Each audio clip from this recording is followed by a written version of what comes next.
Problem लिखना।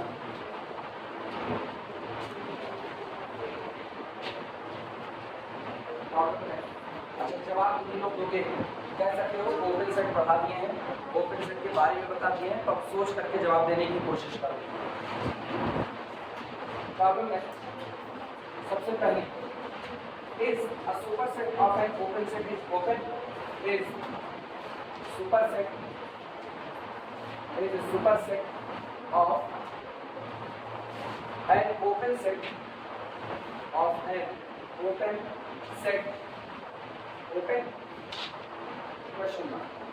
क्या अगर आप ओपन सेट का सुपर सेट तैयार करो तो वो भी ओपन ही आएगा या वो कुछ और आ सकता है? पहला सवाल। दूसरा सवाल, is a subset of an open set open? Is a subset of an open set open? जिससे पूछेंगे वो जवाब देगा। पहले लिख लो और सोच लो। दो सवाल है, अगर आपको कैपिटल जी कोई ओपन सेट दिया गया है और आप इसका सुपर सेट तैयार करो, मान लीजिए जीवन है और इसका सुपर सेट आपने तैयार किया जीवन। जीवन के लिए गारंटी दी जा रही है कि जीवन आपका कैसा सेट है? ओपन सेट है। तो G2 भी आपका ओपन होगा या नहीं होगा, इसी बात को पूछा जा रहा है पहला। और यही बात फिर सबसेट के लिए, is a subset of an open set is open, यानी अगर आपको इसकी गारंटी दी जाएगी कि ये कंफर्मली ओपन होगा, तो क्या इसका जो सबसेट तैयार होगा ये सबसेट भी ओपन होगा या नहीं होगा? एक बार सबसेट को ओपन कहा गया है, सुपर सेट मांगा जा रहा है, क्या ये ओपन होगा या नहीं होगा? दूसरी बार वाले क्वेश्चन में सुपर सेट को ओपन कहा गया है और सबसेट के लिए गारंटी चाह रहा है या पूछ रहा कि सबसेट ओपन होगा या नहीं होगा। सोच लो, जिससे पूछे वो जवाब। और टेस्ट नहीं हो सकता है ना, अपने लोग एक दिन पूछा करके टेस्ट नहीं कर सकते, ऐसा कर सकते। थ्योरी पढ़ने के बाद थ्योरी का इस्तेमाल करते वक्त इस्तेमाल। ओपन सेट की डिफिनीशन जान लो। ओपन सेट वो सेट होते हैं जो अपने सारे पॉइंट के लिए नेबरहुड का काम करते हैं, एक डिफिनीशन। दूसरी डिफिनीशन, कोई सेट ओपन तब होता है जब उसका हर पॉइंट उसके लिए कैसा बन जाए, इंटीरियर पॉइंट बन जाए, तो ही डिफिनीशन। ठीक, अब तुम सोच करके बताओ क्या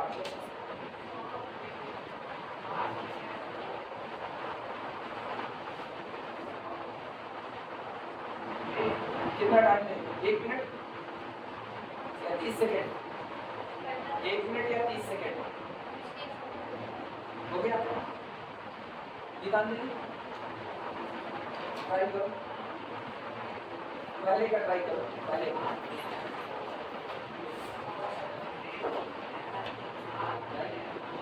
श्रीकांत, शशिकांत, हाँ बोलो। ओपन का सुपर सेट, अगेन ओपन और नॉट? ओपन का सुपर सेट और नॉट? एक बताओ जिसमें ओपन हो जाए, एक बताओ जिसमें ओपन ना हो। यार ये गड़बड़ बातें हैं। आंसर देने से पहले तुम्हारे पास ये बात होनी चाहिए कि तुम्हारा लॉजिक क्या है। ये तो तुक्का मारना हो, बुझोरिया बुझाना ना, मे और मे नॉट भी अगर कह दिए तो तुक्का मार दिए, क्योंकि या तो तुरंत एग्जाम्पल तैयार रखो। जानते हो कोई थ्योरी आप तभी बता सकते हो जब आपको उसके बारे में सही सलामत बातें पता हो, आपने तुरंत और तुरंत थ्योरी अप्लाई करके ये चीजें देखी। आज का पहले वाला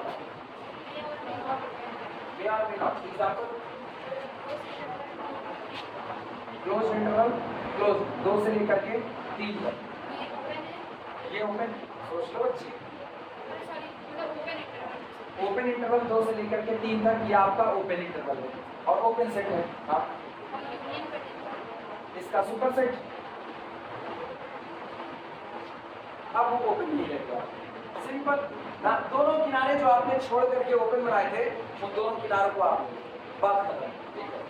जिस बात पर आप ओपन बने थे, जिस बात पर आप ओपन माइंडेड थे, सुपर सेट तैयार होना, तुम हमसे एक डिमांड करो, तुम हमसे एक डिमांड करो, तो सर आज चलिए आज अंताक्षरी खेली जाए, आज पढ़ाए सब तैयार हो। तो इसका मतलब एक ऐसा पॉइंट जिस पर हम ओपन माइंडेड है, ठीक है रोज रोज पढ़ाई कोई अच्छी बात नहीं है, एक दिन चलो अंताक्षरी खेल लेते, एक जगह पर हो गए। क्या छोड़ा, क्या छोड़ा? अपना नेचर, पढ़ाने का नेचर छोड़ दिया। हमने चलो थोड़ा सा एंजॉय हो जाना चाहिए, आज अंताक्षरी हो जाए, लेकिन उसी दौरान तुम कहो सर आज बियर पार्टी भी हो जानी चाहिए। अब तो पहले तुमको गिरात कूटेगी, उसके बाद बाकी काम होगा। तो इसका मतलब जिस एक चीज की डिमांड करके एक तुमने एक एक्स्ट्रा डिमांड की सर आज पढ़ाई नहीं, आज उठ गए हैं, आज अंताक्षरी के लिए एक एक्स्ट्रा डिमांड, और हम उस एक्स्ट्रा डिमांड को मान लो एक और एक्स्ट्रा डिमांड करो और वो एक्स्ट्रा डिमांड पूरी ना हो तो साबित हो जाएगा कि हम ओपन माइंडेड नहीं। आई बात समझ में? अपने लोग यहाँ पर क्या किए, ओपन इंटरवल 2 3, तो मेरी डिमांड ये थी कि केवल 2 और 3 को छोड़ दो, डिमांड यही 2 और 3 को छोड़ दो और बाकी सारे लोगों को ले लो। तो ये एक ओपन इंटरवल है, और एक ओपन इंटरवल क्या होता है, एक ओपन सेट होता है। दोबारा हमने कहा इसका सुपर सेट बनाना है, जिसको छोड़े थे उसी को ले लो, जिसको छोड़े थे उसी को ले लो। किसको किसको छोड़े, 2 और 3 को, 2 और 3 को इन्वॉल्व कर लो। अब की बार वहां क्या बैठा दी, क्लोज। अब तुमको पता है ये सेट अपने लास्ट के दोनों वाले किनारे का नेबरहुड नहीं होगा, या इसके दोनों किनारे इसके इंटीरियर पॉइंट नहीं हो सकते। इसका मतलब सेट तो ओपन है लेकिन उसका सुपर सेट ओपन नहीं होगा। अब दूसरे वाले का जिससे पूछेंगे वो बताएगा। दूसरे वाले का अर्पित सबसेट के बारे में पूछ रहा है। अब की कह रहे हैं सुपर सेट ओपन है, सबसेट का क्या किस्सा होगा, ओपन और ना मेरा है ना। एग्जांपल बस एग्जांपल के तुरंत अशु एग्जांपल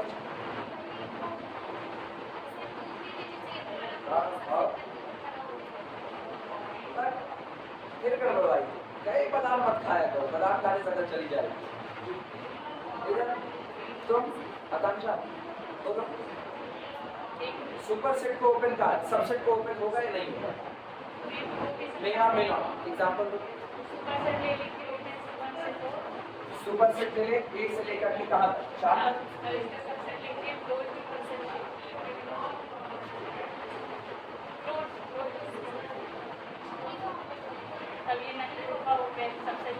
अब ये नहीं, सुपर सेट आपका ओपन है लेकिन सबसेट आपका ओपन नहीं है। लेकिन अगर हम इसको ऐसा करते हैं अब हो जाएगा, तो इसका मतलब ये दोनों बातें मे और मे नॉट भी कर सकते। तुम कह रही इधर ले लीजिए उधर ले लीजिए, नंबर बोलेगी कि हम ले लेंगे, जो चीज ना ओपन तुम अपने समझती हो, हम समझ रहे हैं कि हम क्या कर सकते हैं। चलो दोनों का आंसर को फटाफट, इसीलिए कहते हैं ना स्पष्ट वक्ता होना चाहिए। भुन्न बोलो कि तारा फाट पड़ोगे तो कहीं जा करके और बाहर लगाओगे कोई सुनने नहीं करेगा, ऐसे थोड़े होता है सॉल्यूशन। ये सही भागल लेंगे इसके इदारा गिरना मतलब जाती है वो पानी होता है। देखो पहले के लिए मेरा इस super set of an open set is open, इतना सुपर सेट स्टेटमेंट है। Super set of an open set may or may not be open, may or may not be open। ये स्टेटमेंट है तो इसलिए इसके ऊपर ऐसे स्टार लगा दिया, तुमको याद रखना चाहिए हमेशा के लिए। हालांकि अलग से याद करने कोई नीड नहीं है, अगर थ्योरी पता है बिल्कुल ये दिमाग में बैठा है। Superset of an open set may और may not be open. Example एक ऐसा लेंगे जिसमें ओपन होगा, एक लेंगे जिसमें ओपन नहीं होगा। एग्जांपल लिखना, G1 is equal to open set 2 से लेकर के 3। अब इसका एक सुपर सेट बना, G2 is equal to open interval 1 से लेकर के 4। अभी गौर करना यहाँ पर क्या हुआ, G1 is the subset of G2 आया ना, और G1 भी कैसा ओपन और G2 भी कैसा ओपन, ऐसे नीचे लिख देना। यानी आज की तारीख में ओपन का सुपर सेट क्या तैयार किया, ओपन। अब यहीं बगल में ऐसे दूसरा एग्जांपल तैयार करना, इस बार G1 इज इक्वल टू, या छोड़ो G3 कर देते, G3 हम लोग लिखते हैं। आपकी इसका सुपर सेट ये क्लोज इंटरवल 2 से लेकर के 3। अब यहाँ पर देखना G1 must be the subset of G3, लेकिन ये आपका कैसा रहा ओपन, और जबकि ये नॉट ओपन। अभी हम इसको क्लोज नहीं पढ़ा क्योंकि अभी हमने क्लोज पढ़ाया भी नहीं। जब क्लोज पढ़ाएंगे ना तो कहेंगे ये आपका एक क्लोज सेट।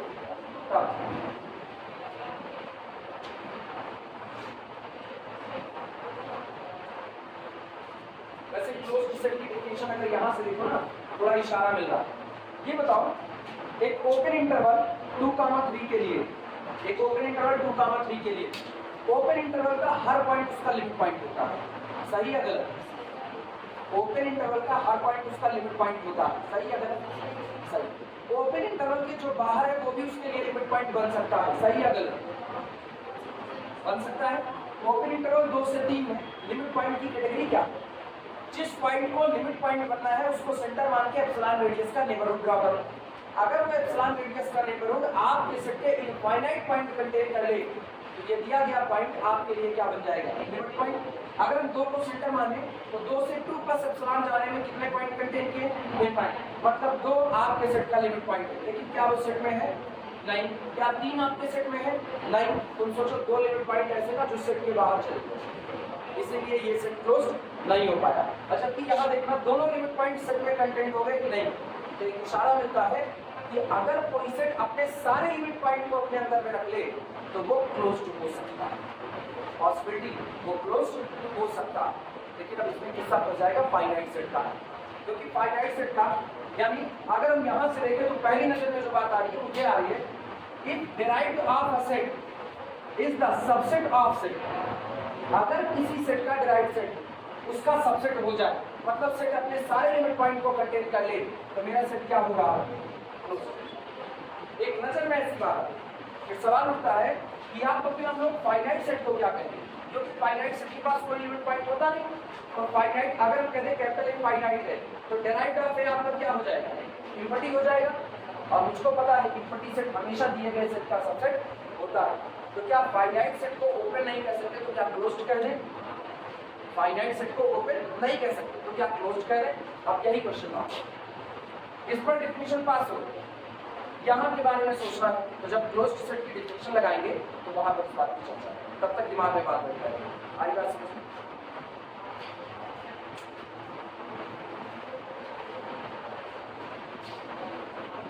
दूसरे वाले के लिए सेकंड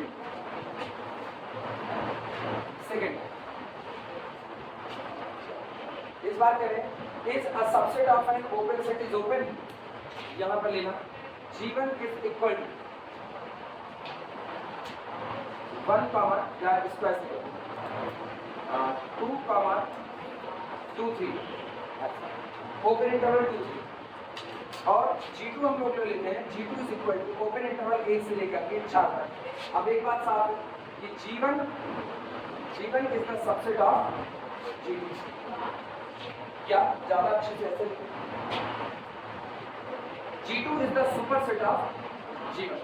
अब मेरे को सुपरसेट कैसा चाहिए? Superset of an open set का is a subset of an open set is open. Subset की बात है तो सुपरसेट आपका कैसा रहा? ओपन आया ना, सुपरसेट ओपन। और आपका सबसेट भी कैसा? लिखा जा सकता है। अगला यहीं पर G3 चुन लेते हैं। G3 इज इक्वल टू हम लोग ले लेते हैं क्लोज इंटरवल 2 से लेकर के 3 तक, क्लोज 2 से लेकर के 3 तक। अब की बार देखना इस बार क्या मिल रहा है? इस बार मुझको मिल रहा है G1 is the superset of G3, लेकिन इस बार G1 आपका कैसा रहा? ओपन।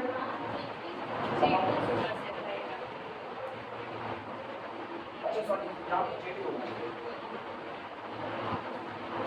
G2 और ये भी तो गड़बड़ है, ये भी तो गड़बड़ है। G2 लिखिए।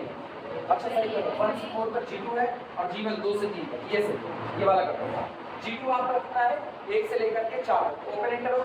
ये तो आपका ओपन सेट रहा, लेकिन अगर हम बात करें G3 की तो G3 इसके अंदर में कंटेंट है कि नहीं? 2 से लेकर के 3 तक का हिस्सा 1 से 4 के अंदर में कंटेंट होगा। तो इसका मतलब लेकिन इसकी बात करें तो ये आपका कैसा है? Not open. नॉट इसका मतलब स्टेटमेंट क्या बना? स्टेटमेंट ये बना subset of an open set may और may not be open. Start करके लिखो subset of an open set, an open set may or may not be open, may or may not be open. जो लोग शुरू से पढ़ रहे हैं ना, जो भी लोग शुरू से पढ़ रहे हैं वो लोग बिल्कुल लापरवाही कर रहे हैं अगर सवाल का जवाब नहीं दे पाते।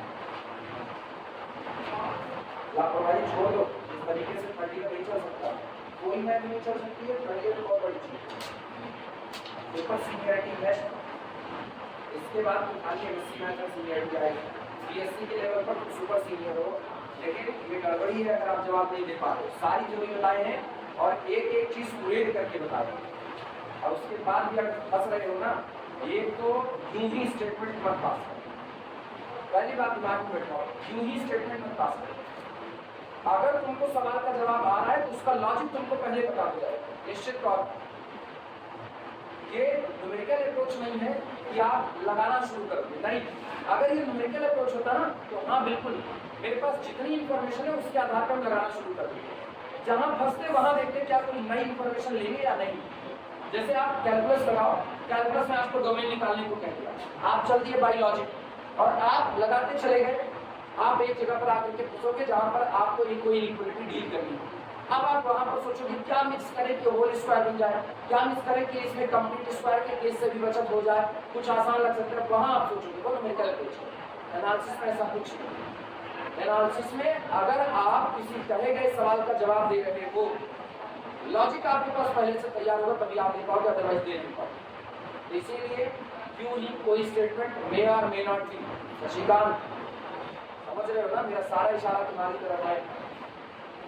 एनालिसिस में आप यूं ही स्टेटमेंट मत पास करो, पता है यूं ही स्टेटमेंट जब दिए जाते हैं तो वो आपकी लापरवाही को दर्शा रहे हैं कि आप लापरवाह हो। और मान के चलो अगर सोच रहे हो इन फ्यूचर की हमको आर्मी देखनी है, तो लापरवाही तो आज से छोड़, वो नहीं बर्दाश्त करने वाले, वो तो गिरा के मारते हैं, उनकी तो ये सिचुएशन है ना, वो लापरवाही नहीं बर्दाश्त करते। तो इसीलिए ये हरफर मौला अंदाज में जो जवाब दिए जाते हैं ना, ये धीमे धीमे आप कंट्रोल करो। सारे लोगों को पता है हरफर मौला जवाब अपने अपने कंट्रोल करो, क्योंकि अब एनालिसिस के शुद्ध ब्रांच में ये शुद्ध एनालिसिस, और ये बात रियलिटी में, ये बात ये लीनियर अलजेब्रा से बेहतर है और ये लीनियर अलजेब्रा से हार्ड है, आसान करके पढ़ाया जाता है।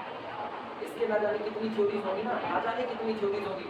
जो पढ़ के प्रोफेसर, आपको छोड़ो हमने यार अच्छा है, जो पढ़ के प्रोफेसर होंगे उनको 20 मिनट में सवाल होगा। तो इसीलिए इसमें लापरवाही वाला अंदाज छोड़ो, अदरवाइज अच्छी चीज़ों की बात है। नोट हो गया, बिठाया जाए इसको। और ये इस बात का खौफ नहीं है कि एनालिसिस बड़ी हार्ड है, एनालिसिस बड़ी इंटरेस्टिंग है, लोग इसका खौफ बनाते हैं। पहले चैप्टर से लेकर के अभी तक जहाँ तक आए, फाउंडेशन से लेकर के अभी तक, तुमको हर चीज़ रियल लाइफ में मिलेगी, हर चीज़ सोच करके कनेक्ट करने की बात है। तो अब इससे ज़्यादा आसान और क्या, इससे ज़्यादा आसान कुछ नहीं। कुछ लोगों के ऊपर कभी कभी वास्तविकता में तरस आता है, तो मैथ को ये कह के छोड़ता है कि मैथ हार्ड, उनके ऊपर तरस आता है। मैथ हार्ड नहीं है, अगर आपको मैथ हार्ड लग रही है तो रियलिटी में आपने सही अप्रोच आज तक किया नहीं।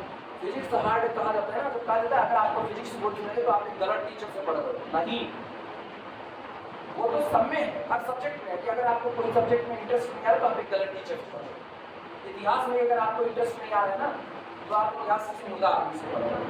तय बात, क्योंकि इतिहास पढ़ा जाता है मुर्दों के नाम पे, लेकिन उससे डील कौन है? जिंदा। हिंदुस्तानी राजनीति जिंदों की है, लेकिन डील मुर्दों से। हाँ, तब 70 साल पहले किसी ने क्या किया था और पिछली बीती हुई सरकारों ने क्या किया था ना, इसी पर पूरी राजनीति टिकी पड़ी है हिंदुस्तान। तो है जिंदा की राजनीति और डील किससे हुई? मुर्दों से। अब यही जान, तो कौन डील करेगा? जिंदा आदमी ही डील करेगा, जिंदा आदमी ही जिंदों को मुर्दा बनाएगा। यहाँ ऐसा नहीं चलता, या जो है जैसा है ऑनबोर्ड और सामने आप सोच सकते हो तो सोचो।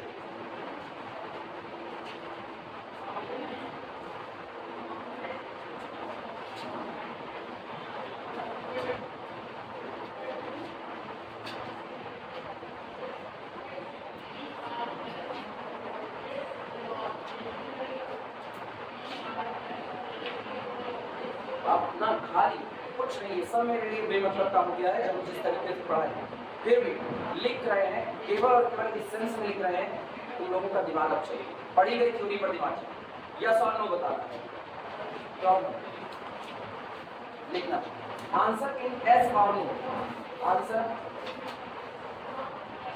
आंसर इन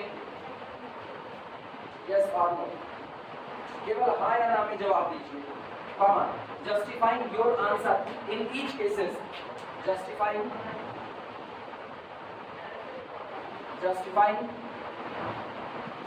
your answer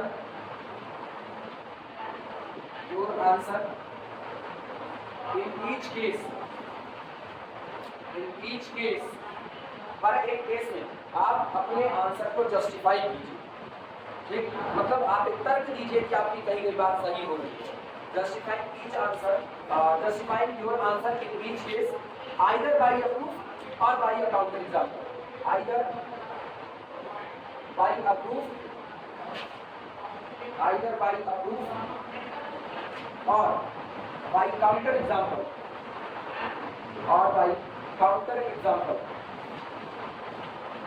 अब जिसका प्रूफ हम लोग ऑलरेडी कर चुके हैं उसका प्रूफ नहीं लिखेंगे। जैसे मान लो अगर इसने कह दिया every open interval is open set, हमको प्रूफ लिखने की नीड नहीं, ऑलरेडी डन, पीछे कर चुके हैं, बाकायदा टेबल बनाए हैं, और या टेबल नहीं बनाए तो रिमार्क में हम लोग साबित किए हुए हैं कि हर ओपन इंटरवल अपने सारे पॉइंट का नेबरहुड होता है, इसलिए वो क्या बन जाएगा, एक ओपन सेट बन जाएगा। सारी बातें कर ऐसे में लिखेंगे ऑलरेडी डन। और अगर कोई चीज ऐसा है जो नहीं होने वाली है, जिसका आंसर नो में होगा, जैसे every finite set is open, no, इसका जस्टिफाई कर देंगे काउंटर एग्जांपल देकर के। पहला स्टेटमेंट है can a finite set be open, can a finite set be open. पहला सवाल, क्या कोई फाइनाइट सेट ओपन हो सकता है? अगर हो सकता है तो आपको कहना पड़ेगा एक बार। दूसरा, अभी जवाब सोचे रहना अपना। दूसरा, can a non empty finite set be open, can a non empty finite set be open. क्या अगर कोई सेट नॉन एम्पटी है और फाइनाइट है तो क्या वो ओपन हो सकता है? तीसरी बात, is every finite set open, is every finite set open.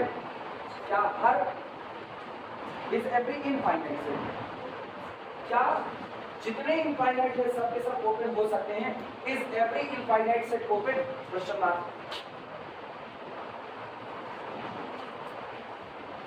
बाकी दो के लिए हम ऑलरेडी थ्योरम करवा चुके हैं, हाँ वो दो नहीं। बाकी ना चौथा जो दिया गया वो है is the union of arbitrary collection of open set is open, करवा चुके हैं। हाँ है, इसका जवाब हाँ में है। अगला है is the intersection of an arbitrary collection of open set is open, intersection नहीं हो सकता, ये भी करवा चुके हैं, तो इन दोनों को नहीं लिखो। ये एक तरह की बात है, करवा ये भी चुके हैं, लेकिन फिर भी इसको लिख रहे हैं क्योंकि हमें न्यूमेरिकल लिखा है।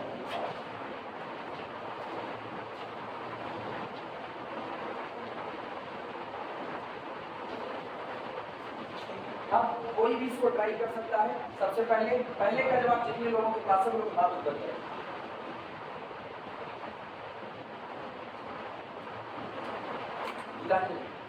पहले can a finite set be open, जवाब है नहीं, यही गरिमा नहीं, निहारिका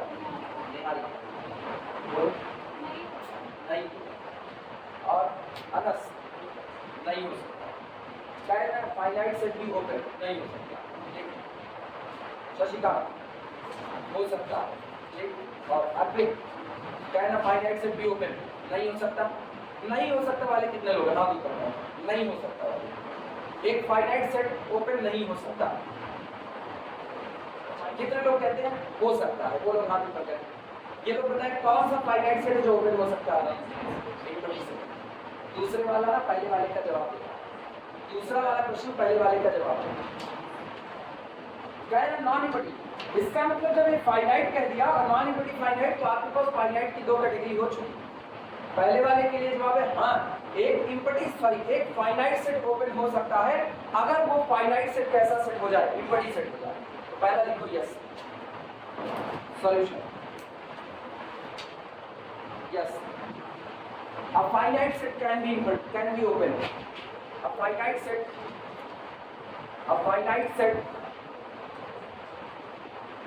can be open. एक finite set open हो सकता है if it is empty set. If it is empty set, अगर आपका फाइनाइट सेट empty हो जाए तो वो कैसा हो जाएगा? ओपन हो जाएगा. दूसरा, ये पहले का जवाब.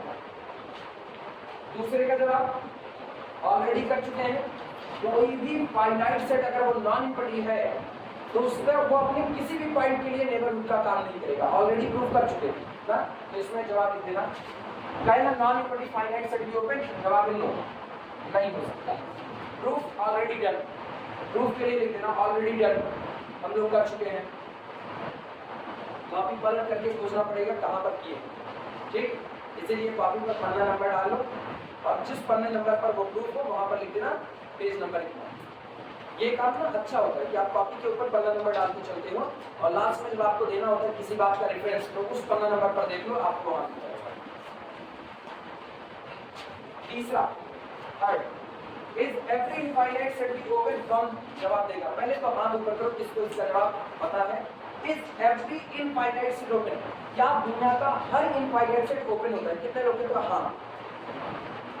कोई नहीं. कितने लोग कहते हो दुनिया का हर इनफाइनाइट सेट ओपन नहीं हो सकता? एग्जांपल,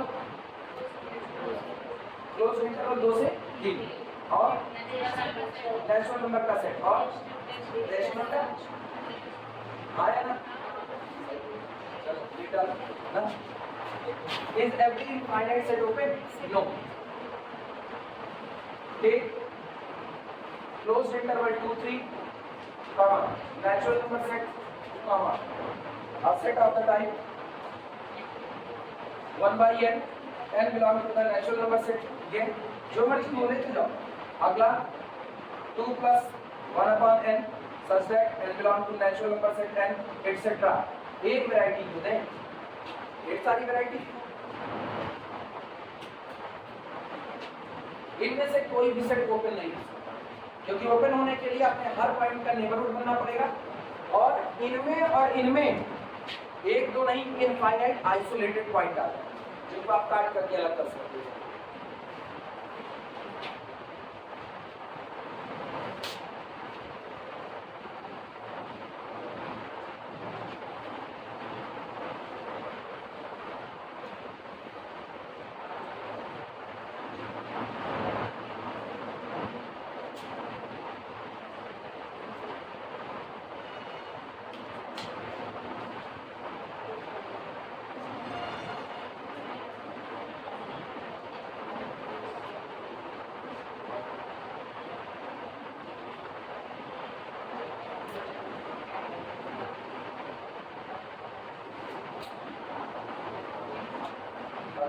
एक और बात है ये जनरलाइजेशन. अब जो बात लिखेंगे ये बात तुमको बहुत सोच करके बतानी है और उम्मीद करेंगे कि तुम ही इसको प्रूफ कर सकते. उम्मीद ये करें, नहीं कर पाओगे तो हम करा. लेकिन अभी आज की पूरी क्लास केवल इस बात की समझ के ऊपर है कि तुम ओपन सेट को कितना समझ पाए. केवल इसी की बिठाया जाए इसको. जो क्या है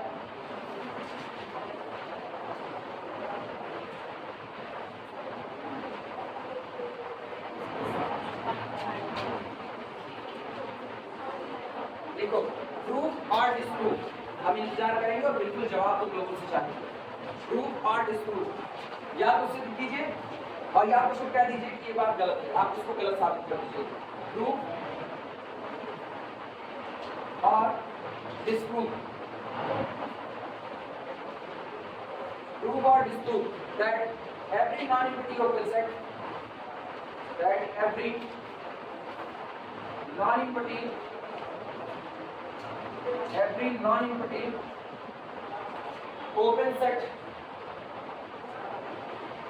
non-empty open set is a union of open interval. Is a union of open intervals. Open interval.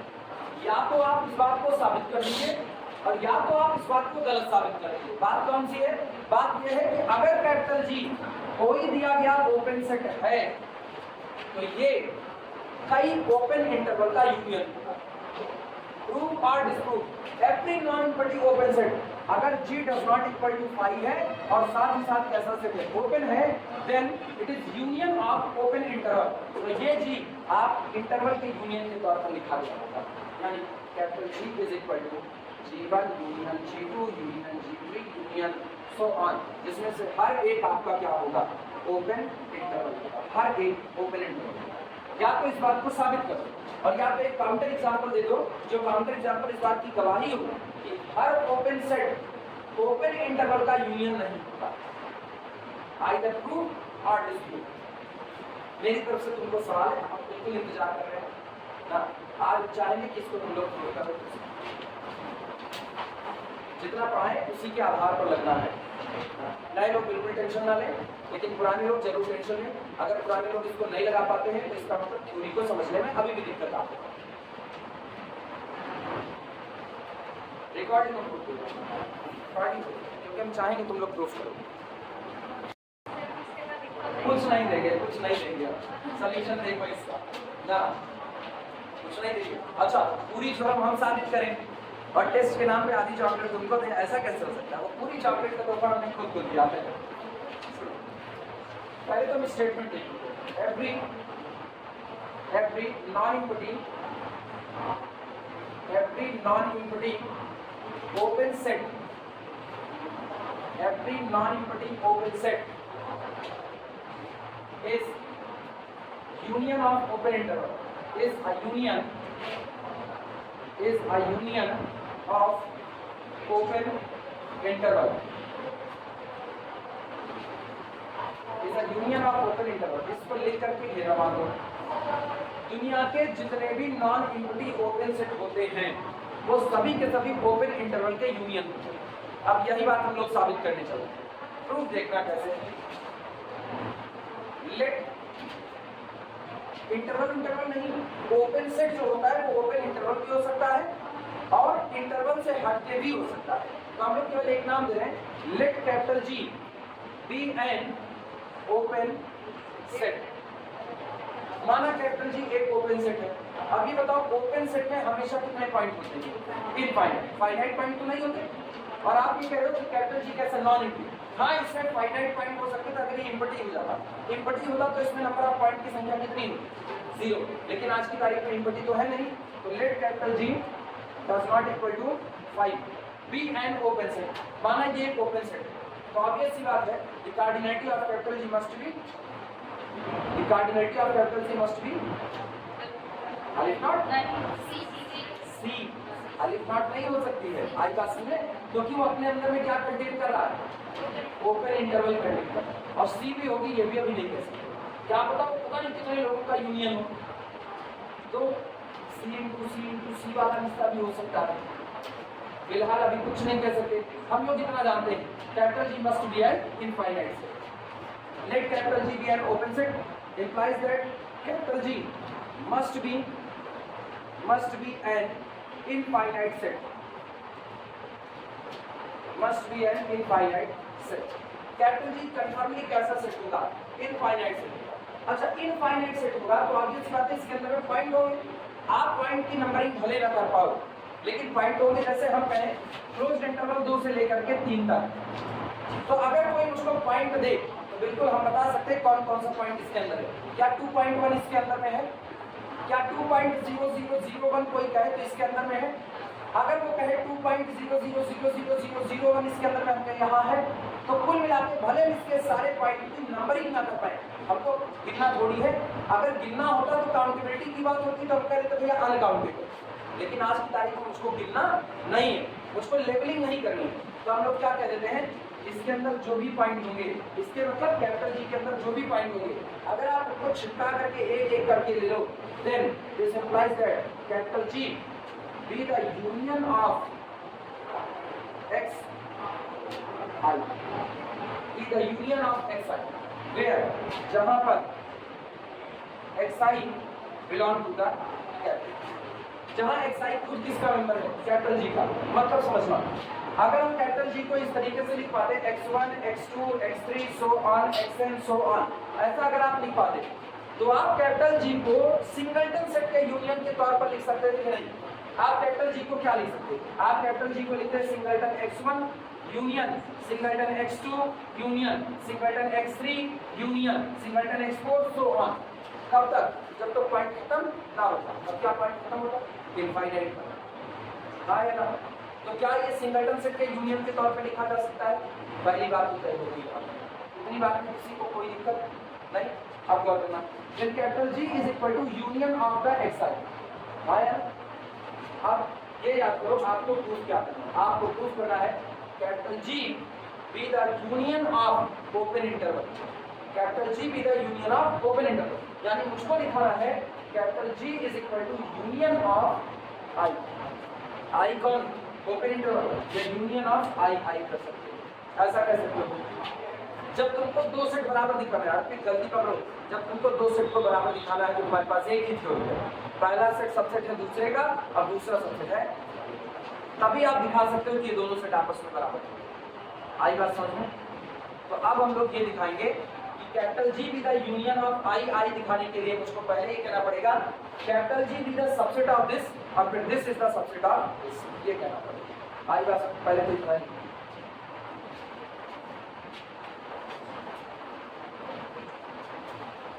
पहले तो ये बात थोड़ी थोड़ी लिखाते चले, समझाते चले।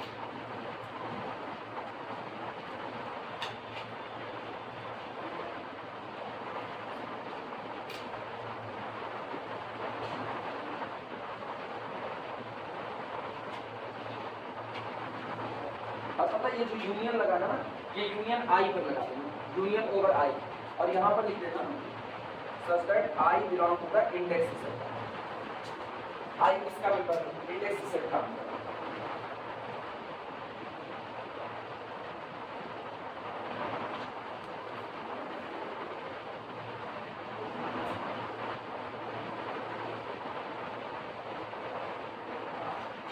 इसका मतलब आप इस सेट कैपिटल S को सोच सकते हो जैसे ये सिंगलटन सेट का क्या हो, यूनियन, दैट इज अर्थात that is we can thought capital G, we can thought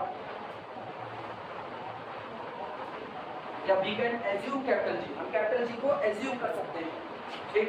we can assume capital G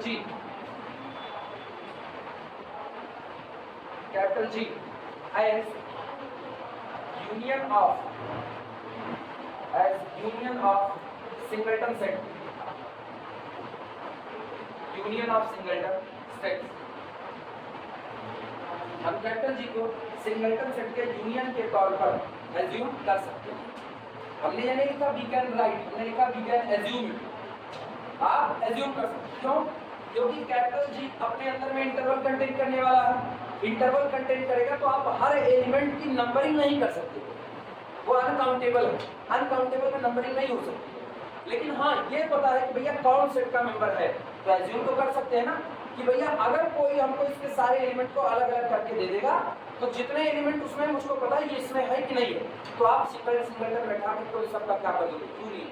जैसे अगर मुझको 2 से 3 तक का सोचना हो तो हम क्या लिखेंगे, हम एक सेट में बाकायदा हम क्लोज इंटरवल 2 से लेकर के 3 तक या ओपन इंटरवल 2 से 3 तक को हम लोग लिख सकते हैं this is equal to union of 2.0 union 2.0000001। क्या हमने इसी दिए गए इंटरवल का ही पॉइंट लिया कि बाहर कर लिया, ये जो पॉइंट है इंटरवल के हैं कि बाहर के, इंटरवल के हैं, ठीक है, ये खत्म नहीं होंगे। लो 2.000000001 खत्म नहीं होंगे, ऐसे बहुत सारे आएंगे, लेकिन हाँ एज्यूम तो कर पा रहे हो। और 2 पॉइंट वाले के बाद फिर आपका ये भी तो किस्सा चालू होगा 2.1, ये किस्सा चालू होगा। मेरे को पता है ये पॉइंट किसका है, मेरे इंटरवल का, हमने गलत तो नहीं लिखा। हम ऐसा भी लिख सकते हैं यूनियन 2.01 टू इंटरवल का ही पॉइंट लिया कि बाहर का। तो कुल मिलाकर भले हम पूरा ना लिख पाए but we can assume capital G as like the union of singleton set, as like the union of singleton set. लिखा जा सकता है and every member must be the member of capital G. इन सिंगल सेट के अंदर में आप जो भी मेंबर रख रहे हो वो किसके मेंबर हैं? आपके चुने गए ओपन सेट कैपिटल जी के मेंबर। अब ये बताओ क्या ये बात समझ में आई कि क्यों हमने इस वर्डिंग का इस्तेमाल किया?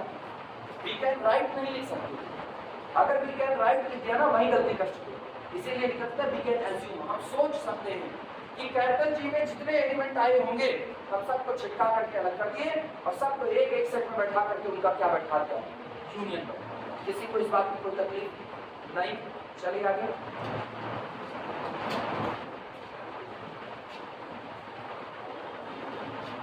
अब गौर करना अगली बात, चूंकि आप कैपिटल एस को क्या कह चुके हो? कैपिटल एस एक ओपन सेट है और अगर वो ओपन है तो अपने हर पॉइंट के लिए किसका काम करेगा? नेबरहुड क्या लिखना? Since capital S is open set, since capital G, since capital G be an open set, so must be LVD of, so must be LVD of all of its point,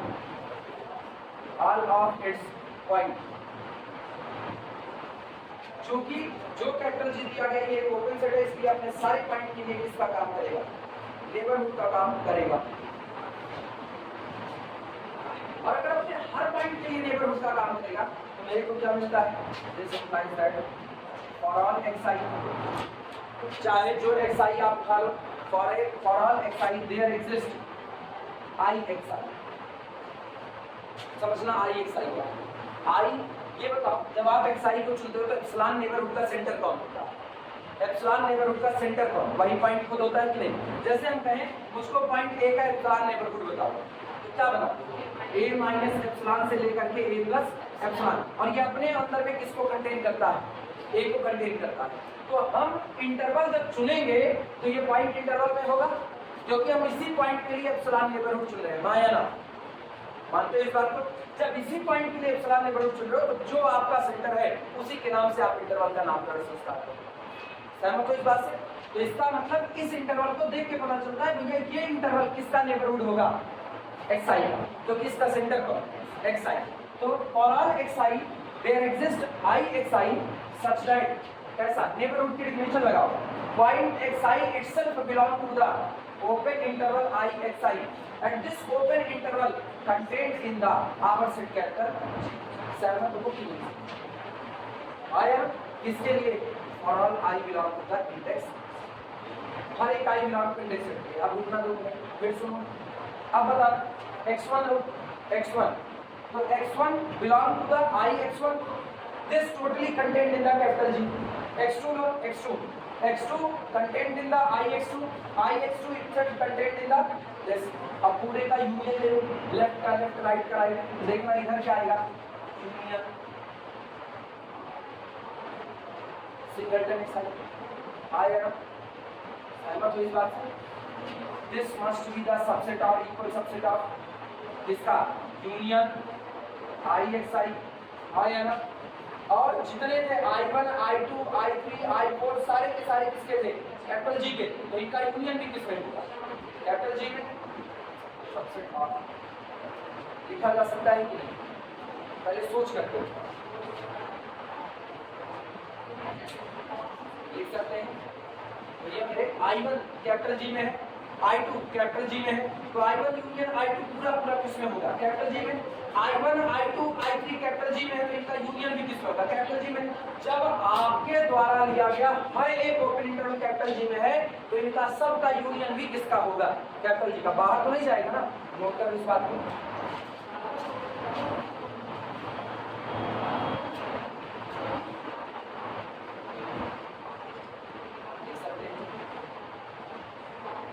question number 1 जो आया इसे question number 1।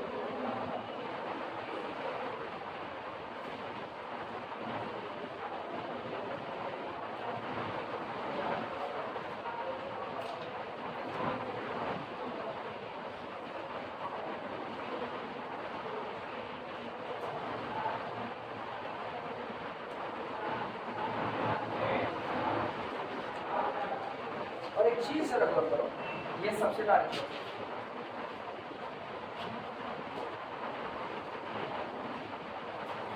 तुमको इस equation में कुछ दिख रहा है? इस इक्वेशन में कुछ दिख रहा है, हमारे एक तो लाइन आगे नहीं पड़ेगी, इसी इक्वेशन से हम सब लिख देंगे, इसी एक इक्वेशन। हाँ, यूनियन ऑफ xi जो था वही तो g है, तो इसका मतलब अगर हम ऐसे देख रहे हैं तो union of all xi content in union of I xi, this itself content in the g। तो आज की तारीख में union of I xi is the subset of क्या हो गया, g हो गया। लेकिन मुझको पता है ये खुद g है, तो अगर हम इसको g लिख दें तो g is the subset of union of, ध्यान से सुनना, हम इसको दो हिस्से में ब्रेक कर रहे हैं और आगे बढ़ेंगे। इसी एक लाइन में सारा मामला हो चुका है।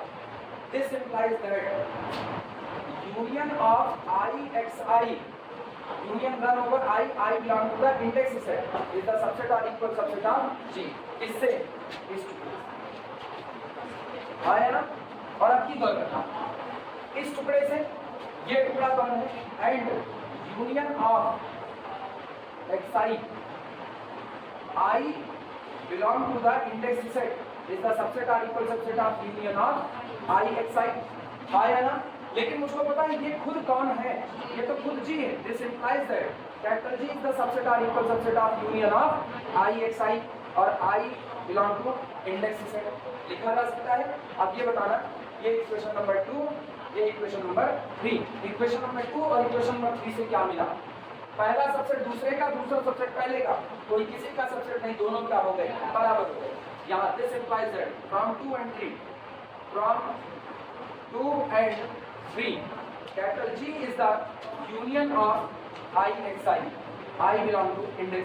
अब ये बताना कैपिटल G कैसा सेट लेके चले, ओपन, और ओपन सेट जो आपका था वो यूनियन बन गया किसका, इंटरवल का, ओपन इंटरवल का।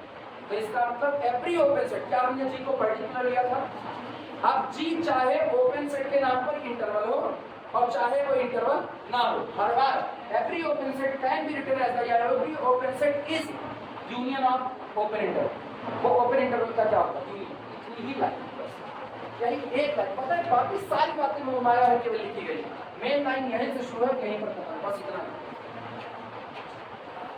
यही एनालिसिस पढ़ी गई थ्योरी का इस्तेमाल करना।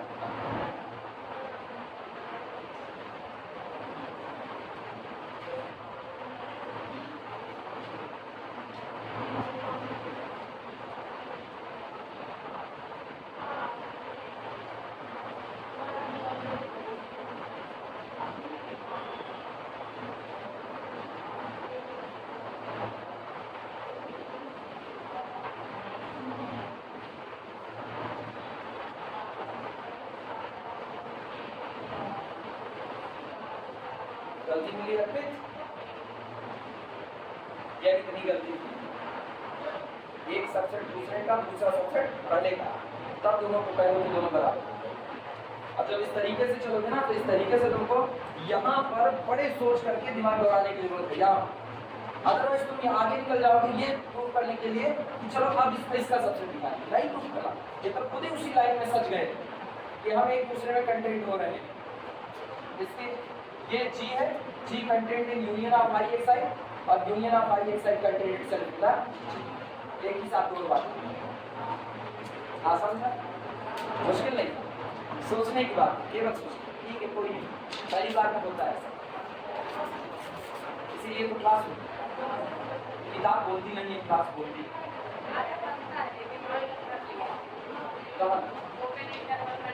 क्या, इसके बाद वाले भी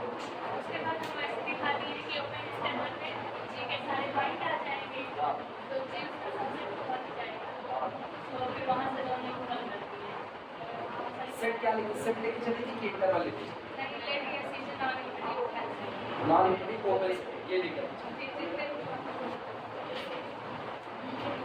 capital S is the non-infinity open set for P belong to the capital S, this belong to the this, P1 belong to the capital S is equal, ठीक है ये सही है, तो इसका मतलब पूरा इंटरवल कंटेन करा दिया तुमने कैपिटल S में, क्या मान क्या है,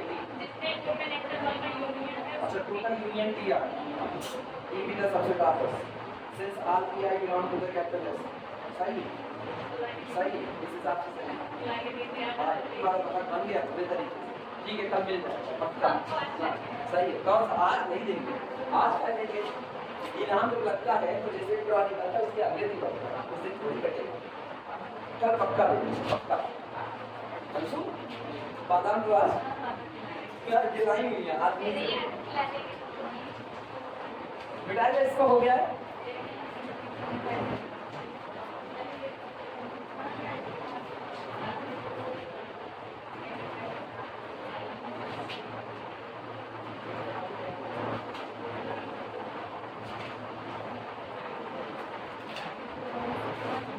ईमानदारी से बताना किसके व्रत के प्लेट से लेंगे।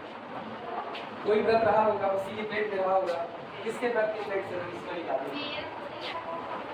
तुम भूखी थी, किसकी चीजें भूखी थी बच्ची। अगले पे आते हैं, हेडिंग डाल दो क्लोज, हेडिंग डाल दो ओपन के लिए बड़ी बातें हो गई। अब तो ओपन की दिक्कतें खत्म हुई, उम्मीद करते हैं कि ओपन की दिक्कत कुछ हद तक खत्म हो चुकी, कुछ हद तक। अभी एक हद की दिक्कत बची है, वो हम सबसे आखिरी में निपटाएंगे। मिसलेनियस टाइप क्वेश्चन जब करवाएंगे तो सबसे आखिरी में निपटाएंगे, जब ये पूछा जाएगा capital S is the collection of S such that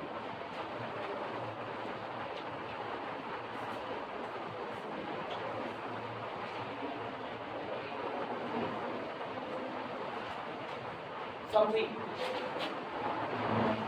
something ऐसा। अब लास्ट में इसको देखा, ठीक है। अब ये डिफाइंड होगा, नहीं डिफाइंड होगा, किस एक्स के लिए होगा, किस एक्स, ऐसे सवाल लास्ट में वही बेफिकर मेथड लास्ट में इसको देखा। देखिए इसको जरूर, क्योंकि इस टाइप के सवाल बड़े अच्छे लगते हैं। ये मेरा विषय था।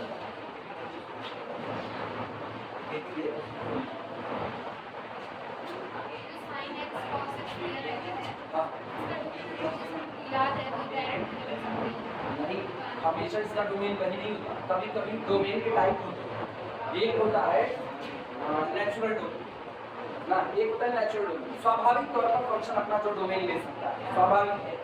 एक होता है मैन मेड डोमेन, यानी forcefully made domain. Forcefully made domain जो होते हैं ना, उसको हम लोग जानबूझ करके लगाते हैं भैया इतने के ही बीच में डिफाइन होगा। जैसे हम लोग जानते हैं साइन का डोमेन क्या होता है, साइन एक्स का, साइन एक्स का डोमेन आर होता है, पूरी रियल नंबर की लाइन पूरा डोमेन आर भी ले सकते हैं ना। लेकिन अच्छा साइन का ग्राफ देख लो कैसे चलता है।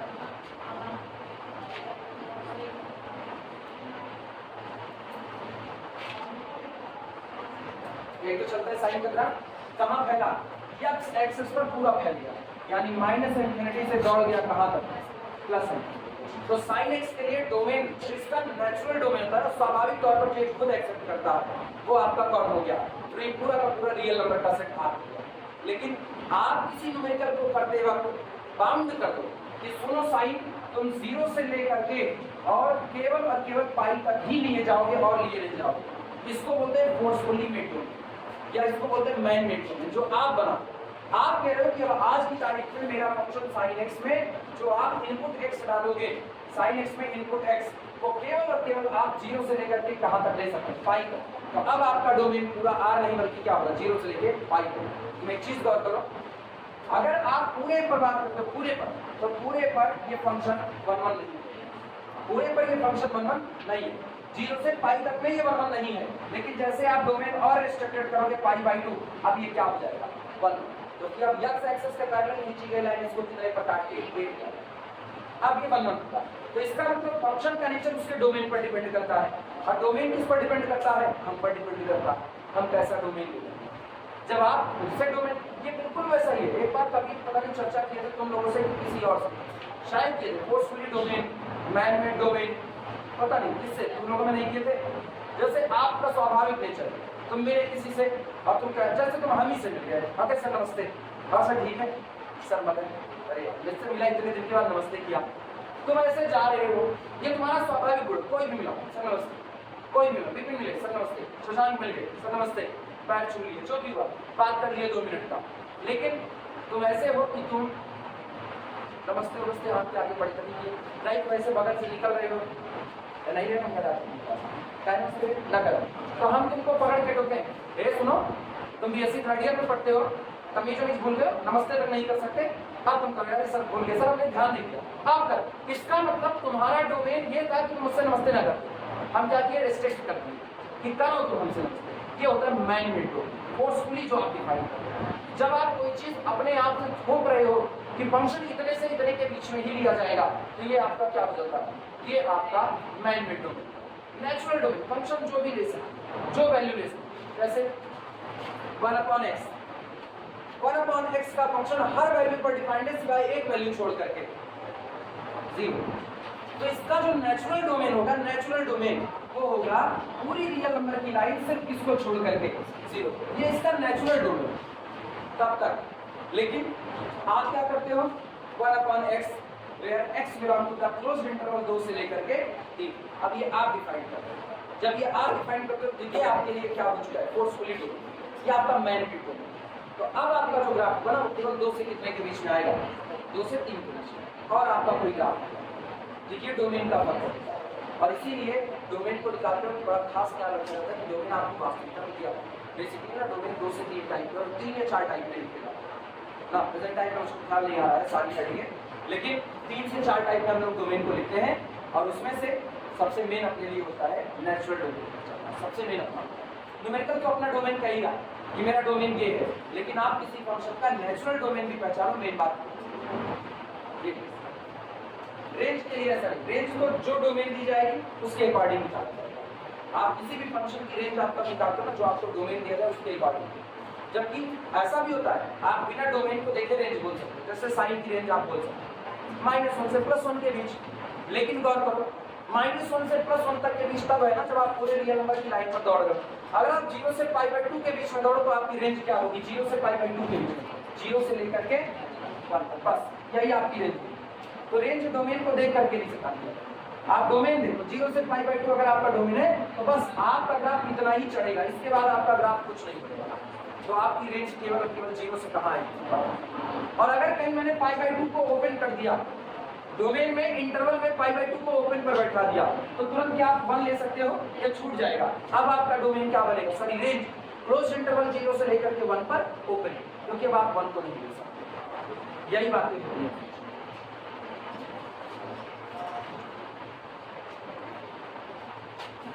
अभी हम सबको बता रहे हैं, अभी बहुत मौका है तुम लोगों के पास। अभी तुम लोग 3rd ईयर की पढ़ाई की शुरुआत की है, शुरुआत ना कॉलेज चला है ना कुछ हुआ है, कॉलेज भी चलेगा बहुत बाद में। तो अभी तुम लोगों का पूरा दिन का टाइम है, पूरे दिन के टाइम में अपने 1 घंटे के करीब तुम लोग निकालो, केवल 1 घंटा और नहीं। और इस 1 घंटा जो तुम निकालो ना, इसमें तुम फंक्शन को खूब अच्छे से पढ़ना।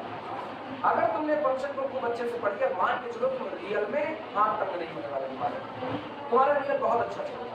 लेकिन फंक्शन खुद में एक बहुत बड़ा IIT जेईई मेंस की जो तैयारी करके जाता है ना, उसको 1 महीना केवल और केवल फंक्शन पढ़ना है, 1 महीना, इससे कम नहीं है। और 1 महीना फंक्शन की जो क्लासेस चलती है ना, पर डे 3 घंटे की क्लास, तो इसका मतलब है 1 महीने में आपको 3 महीने के हिसाब से आप अगर पर डे 1 घंटे की क्लास कर रहे हो तो आप 3 महीने फंक्शन करोगे। और एक बार तुम्हारा फंक्शन स्ट्रांग हो गया ना, तुम्हारा कॉम्प्लेक्स एनालिसिस भी स्ट्रांग होगा। क्योंकि है क्या यार, कॉम्प्लेक्स फंक्शन है। रियल फंक्शन जानते रहोगे तभी तो कॉम्प्लेक्स फंक्शन को उससे डिफरेंट कर पाओगे। जब तुमको रियल फंक्शन नहीं आया तो कॉम्प्लेक्स कहाँ से आया। अब तुम इसमें ये घबरा जाओ थ्योरी मतलब अब रियल पढ़ने के लिए उसको पूरा फंक्शन पढ़ना नहीं। तुम मैथमेटिक्स के स्टूडेंट हो, फंक्शन तुम्हारी मजबूरी है पढ़ना, वो तुम्हारी मजबूरी है। तुम पूरी मैथ में लीनियर अलजेब्रा तक को नहीं लगा सकते और तुमको फंक्शन नहीं आता है। सवाल बनाने तुम्हारे के सवाल किसी तरीके से फंक्शन को डिफाइन करेंगे। फंक्शन क्या, लीनियर अलजेब्रा में क्या लीनियर ट्रांसफॉर्मेशन पढ़ते हो, फंक्शन ही तो है, डोमेन दे देगा। अब तुम डोमेन और रेंज का अंतर नहीं कर पा रहे तो क्या उसको लगा पाओ, फिर फंस चुके हो पूरी तरीके से। तुम रियल पढ़ोगे तुमको फंक्शन चाहिए, तुम लीनियर अलजेब्रा पढ़ोगे तुमको फंक्शन चाहिए। अब तो छोड़ करके फिजिक्स से पढ़ोगे, केमिस्ट्री पढ़ोगे तो केमिस्ट्री में फंक्शन में नहीं फंसोगे, लेकिन जैसे फिजिक्स में आओगे ना फिर फंक्शन में फंसोगे। वो तुम्हारी मजबूरी है, तुम गणित वाले हो ना, तुम्हारे लिए सबसे बेसिक नॉलेज होना चाहिए फंक्शन का, तुमको होना चाहिए, तो वो तुमको रखना पड़ेगा। कौन सिखाएगा, या तो कोई इंटर का मास्टर सिखाए, या तो कोई इंटर का मास्टर, या तो हम सिखाएं। मेरे पास टाइम नहीं है, मेरे पास टाइम नहीं है तुम्हारे कॉलेज की वजह से, अदरवाइज मेरे पास भरपूर टाइम है, पढ़ा लें, लेकिन कॉलेज की वजह से टाइम नहीं है, तो उसको तुमको खुद से सीखना पड़ेगा। अब वो सीखो, हाँ वो सीखो। रियल में इंटरेस्ट तभी आएगा जब कैलकुलस स्ट्रॉन्ग हो, अदरवाइज इंटरेस्ट नहीं है। आई बात समझिए, कोशिश करो एक बात पढ़ने की। हेडिंग डालो closed set, closed set.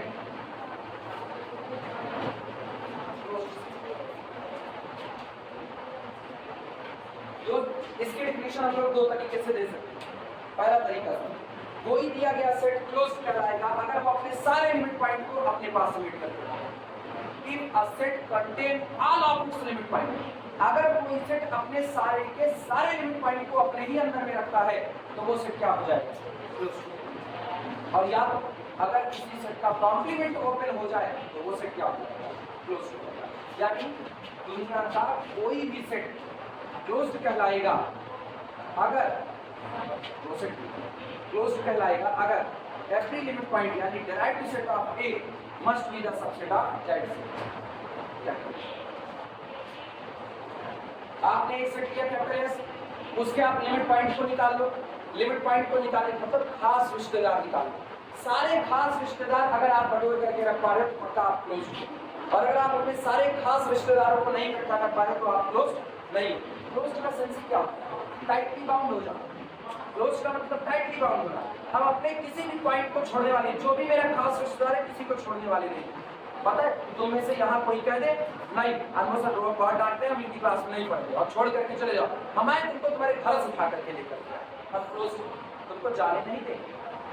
Close का सेंस यही है, हम इतना टाइटली बाउंड कर देंगे तुमको। सेट में होना टाइटली बाउंड होना नहीं होता, मानते हो नहीं मानते? कोई यहाँ पर कहे मेरा पढ़ने का मन नहीं है, पीछे बैठ करके तुम गाने गाना चालू कर दो ना, अपने मन में मुझको मत सुनाओ। हम इधर पढ़ा रहे हैं और तुम पीछे बैठ करके गाना गाए पड़े हुए हो ना, आदत बनेगी छोड़ देंगे। तुम यही गाना गा रहे हो और हम थोड़ा थोड़ा सुन रहे हैं ना,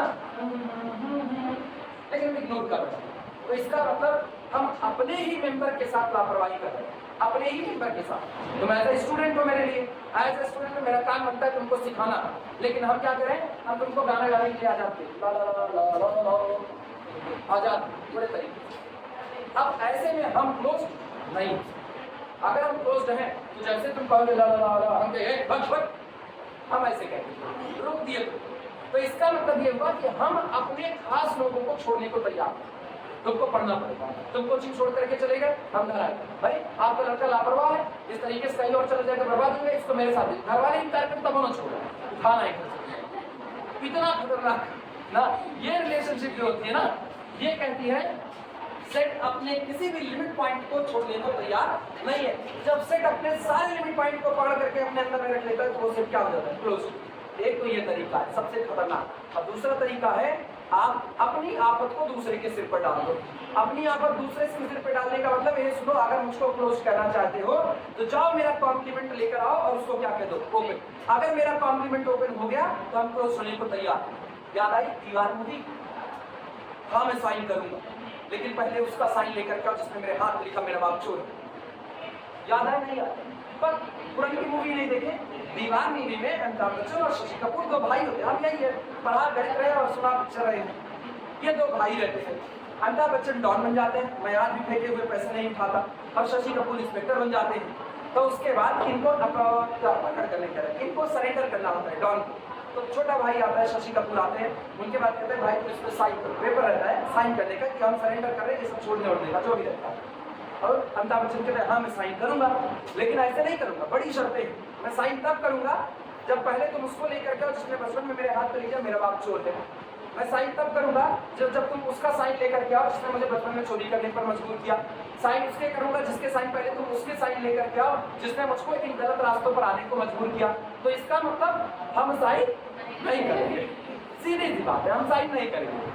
अब वो सारा किस्सा डाल दिया किसके ऊपर, दूसरे के ऊपर डाल दिया, सब कुछ दूसरे के ऊपर। यही हाल सेट कर रहा है, सेट कर रहा है। अगर आप मुझको क्लोज करना चाहते हो ठीक है, हम खुशी खुशी अपने आप को क्लोज कर देंगे, लेकिन मेरी एक शर्त ये है कि आप मेरा क्या खोज करके लेकर आओ, कॉम्प्लीमेंट। और जिस दिन मेरा कॉम्प्लीमेंट ओपन हो जाएगा हम अपने आप को क्या कर देंगे, क्लोज।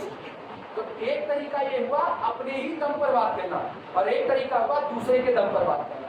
जब ये अपने दम पे बात करेगा तो ये क्या कहेगा, मैं अपने किसी भी लिमिट पॉइंट को बाहर नहीं जाने दूंगा।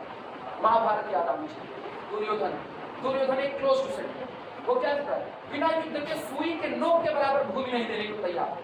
वो क्लोज करे, एक टुकड़ा भी नहीं देगा, सुई के नोक के बराबर नहीं देगा, वो क्लोज करे। और ओपन अमिताभ बच्चन की बात, एक बार चले जाओ उधर महाभारत वाले में, एक बार चले जाओ उधर, याद रहेगा। हाँ चला दिमाग में। तो जब सेट की दम पर बात करोगे तो every point of the set sorry उल्टा बोलते, every limit point of the set must belong to the set. जितने भी लिमिट पॉइंट है वो सारे के सारे सेट में हो, सेट कैसा हो जाए क्लोज। और जब सेट दूसरे के दम पे बात करेगा तो if the complement of a set is open then our set must be close. दोनों डेफिनेशन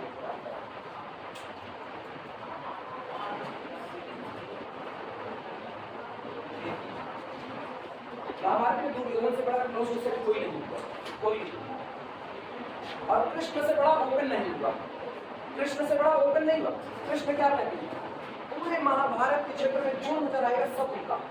जो मतलब दुर्योधन भी किसका, कृष्ण का। अश्वत्थामा भी किसका, कृष्ण का। द्रोण किसके, कृष्ण के। अर्जुन किसके, कृष्ण के। हर कोई किसका, कृष्ण का। मतलब पूरी सृष्टि चलेगी यहीं से, खत्म भी होगी कहां पर, नहीं पर ओपन होगा, ओपन। एवरी पॉइंट का नेबरहुड ऑफ, यही तो होता है, every point must be the interior point of that set. Krishna खुद में एक सेट है, पूरी सृष्टि अपने आप में है, और पूरी सृष्टि के लिए वो किसका काम है, नेबरहुड का। वो रावण को भी सोचो, राम के रूप में अवतार लेते हैं, रावण को भी क्या देते हैं, स्वर्ग देते हैं। कैसे कहते हैं, ठीक है हमको याद किया दुश्मनी के ही तौर पर, लेकिन याद तो किया, इतनी बड़ी बात। तो इसका मतलब तुमको अपने ही पास दोनों एग्जाम्पल सजे मिलेंगे। अगर आज कृष्ण को देखोगे तो कृष्ण आपके लिए किसका काम करेंगे, open. Every point must be the interior point of the set, हमेशा आपके लिए क्लोज सेट। पहली डेफिनेशन लिखना, पहली a set capital A, a set capital A is said to be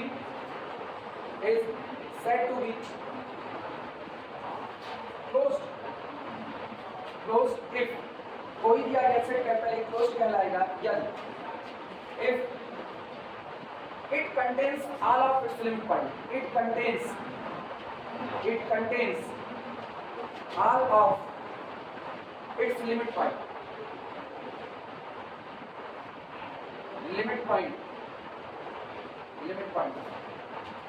all of its limit point.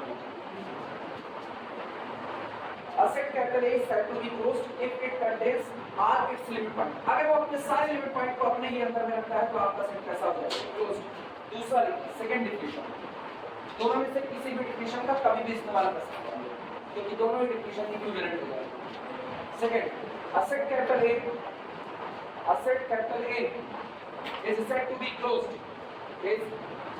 said to be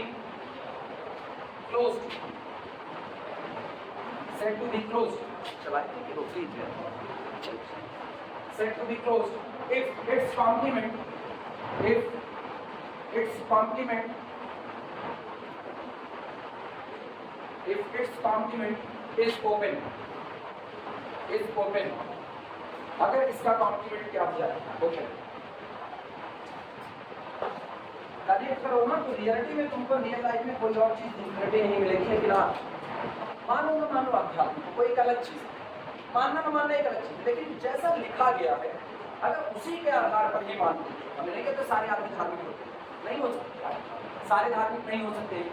तो आप जैसे हम ही खुद ही बहुत ज्यादा धार्मिक नहीं, आज तक एक लोटा जल तक नहीं छोड़े, लेकिन हाँ जब आप इन सारी चीजों को पढ़ते हो और आप अपने सब्जेक्ट को इसमें अप्लाई करने की कोशिश करते हो, आप बिल्कुल अप्लाई कर सकते हो, सोच सकते हो। बस कृष्ण को आप इसकी संज्ञा दे सकते, इन्फिनिटी आप दे सकते हो। एक श्लोक लिखा गया है कृष्ण के लिए ही लिखा गया है, ओम पूर्णमिदं पूर्णमदः पूर्णात् पूर्णमुदच्यते पूर्णस्य पूर्णमादाय पूर्णमेवावशिष्यते। जो पूर्ण है उसमें कुछ मिला देने से भी कोई फर्क नहीं पड़ता और कुछ निकाल देने से भी कोई फर्क नहीं पड़ता। कहाँ सेंस आता है, infinity plus one that is again infinity, और infinity minus one that is again infinity, कोई अंतर नहीं। सही है।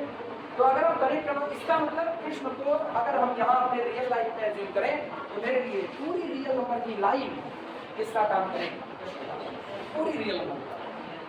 हमारी बात कुछ भी, इसका मतलब ये करता ही नहीं कि हम तुमको धार्मिक शिक्षा दे रहे हैं, बिल्कुल नहीं। ये केवल ये बात है आप अपनी मैथ का यूज कैसे करो, समझाने के लिए आपको आम जिंदगी की भाषा में इस्तेमाल करना पड़ता है, मिनटॉस जिंदगी। तो समझाने के लिए आम जिंदगी की यही थ्योरीज होती है कि आप जो पढ़ रहे हो क्या सचमुच उसका कोई ऐसा विश्लेषण हो सकता है। ऑलरेडी है तो ये मैथ की दुनिया, मैथ की दुनिया में आपके दिमाग से बातें निकाली गई, एक परंपरा डेवलप कर दी गई।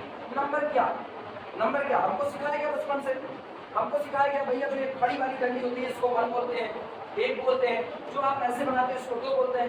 ना सिखाया जाता तो बोल पाते ये तो सिखाने के ऊपर है। तो बस सेम चीज, ये सारी चीजें ना अब्स्ट्रैक्ट हैं जिनको किसी ने डेवलप किया, हम लोग पढ़ रहे हैं। तो हम लोगों का धर्म क्या बनता है?